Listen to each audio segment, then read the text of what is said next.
Okay, so part 2 of Weirdmageddon is now out, and I gotta say, I liked part 1 better. Although there is a lot that I do enjoy in this one. There is a lot more humor in it, which, yeah, that is an upside. Though, granted, I did want to see a bit more of what's going on, but I'm fine with more of the humor. Um, but really, there's not that much going on in the real world anymore. All the citizens have been captured now and piled into a chair of human agony, as most people would do. Granted, this is Bill, so I guess I shouldn't really have expected that much. I guess I should have expected something weird from him to do with all these statues. Um, he is apparent now. Bill's apparently trapped in a force field that is keeping all the weirdness that's going on in Gravity Falls just limited to Gravity Falls. Yeah, why is that? Why is that? Why is all the weirdness in Gravity Falls just staying in Gravity Falls? You would think it would have spread by now, or there would be something else that someone would notice it or something. Like, oh hey, look at that, a giant dome where there's a lot of fire and destruction and insanity going on. Let's just ignore that. Like, I guess a plane never flew over Gravity Falls this week, so they got lucky on that. Um, and something strange. They said in the show that this is apparently a pretty small town, yet there are enough people in the town to be able to make a throne for Bill, and take into account Dipper is like, okay, Dipper is like a chair, at least like a stool or something size compared to Bill, and yet somehow there's enough people inside Gravity Falls to be able to make a chair for him there. How is that? They said that this is a small town. It's the end of summer, just vacation week, and everyone just said, yeah, okay, let's go to Gravity Falls. If so, then you would expect some people to be like, hey, our family hasn't come back yet. I wonder what's going on.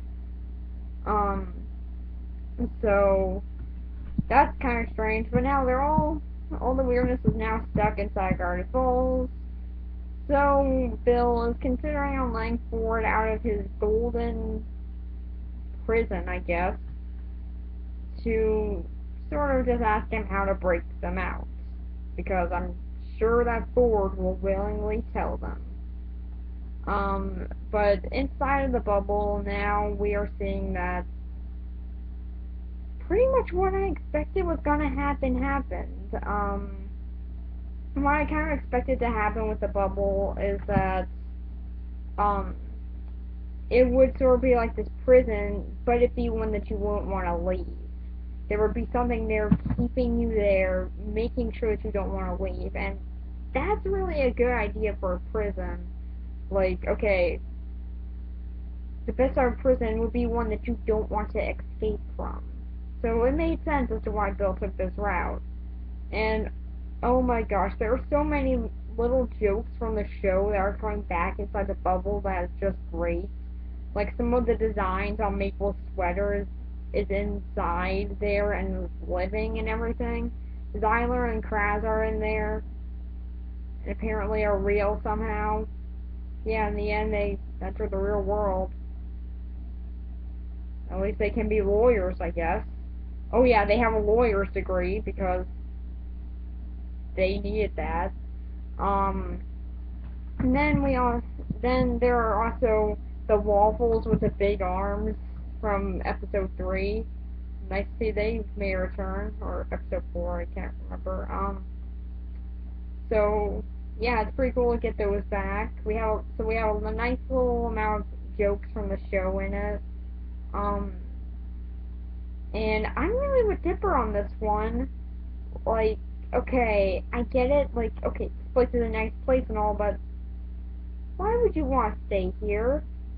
She clearly knows about the apocalypse going on outside, so she never thought, hey, this could be bad. Maybe I should go out there and help or something. Like, never once that idea never came to her mind, I guess.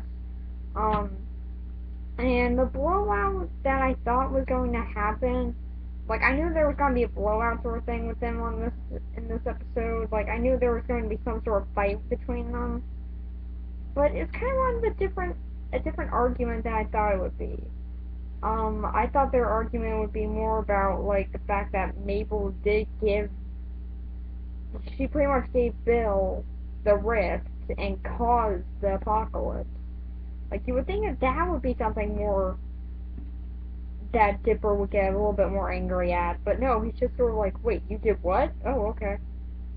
Now I get it. Um, but they're having more of an argument about whether or not she should leave, and I'm with Dipper, they should have left. That's pretty much all I got to say on that. They should have left. There's so much stuff going on outside. They needed to leave. So there are a lot of fun little jokes in there. I do like all the creepy imagery here. Like, yeah, it is pretty much worse than the apocalypse in there, but, like, it gets even creepier, too, because just of all the strange stuff. Like, when the world turns against you, then everything goes gray. It's like blood red in the background. It just got dark, and I was really surprised by that, and it was really cool to see. Um, so yeah, now they've entered the real world because of a big court degree. Yeah, they took this matter to court. Um, so now they're back in the real world, and it's still the apocalypse going on. Everyone's been captured except for like 12 citizens of Gravity Falls. Yeah, somehow they missed there was 12 citizens. I guess they just thought, well, they're not doing anything, so I guess they're not our big concern right now. We can get them later, which, yeah, that's probably a good idea. Which some of these citizens are Stan, Candy and Grenda, we got that multi-bear, we got the Minotaur, we got one of the guys from the bar, we got, the guy who married a woodpecker, Old Man McGucket, who I thought was lost in a bunker. Like, those little shorts had him lost in a bunker. I thought that's what he was doing, but I guess not. And we got some of the gnomes, and we got the unicorn. So we got like 10 of them, and we got like 4 of them, so okay, 14 technically. So that looks like it's going to be really interesting. I can't wait to see what they're going to do with them. Like, they're in this revolution now, they're going to be fighting back. That sounds like it's going to be interesting. That's what I'm waiting for. That's what I really want to see, is them fighting back. I like the first part of Weirdmageddon better than this one, but this one's still a really fun part. It had more creativity in it. There's a lot of creative things they do with it.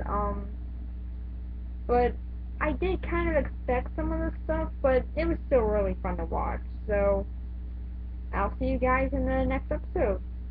Bye.